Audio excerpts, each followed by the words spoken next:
men uyimda o'tirgan paytim o'shanlarim telefon qilgan. Mayli deb oldiga bordim.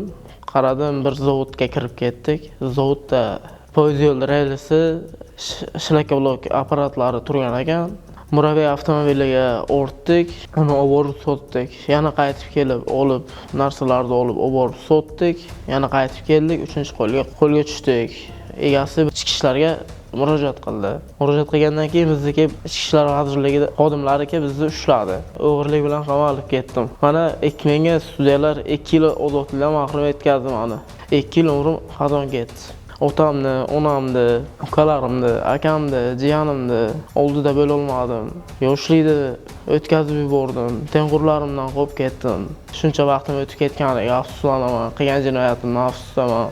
Tengdoshlarimga, oshnalarimga, sinfdoshlarimga jinoyat qilmasligini tavsiya etaman. Prezidentimizga rahmat, shuncha harakat qildi. Bizga yordam beryapti, yoshlarga yordam beryapti. To'g'ri yo'lga qaytdik va qilgan jinoyatimizdan afsuslanamiz. Jinoyat qilmanglar. Yosh boshlaringizga qamalib ketmanglar.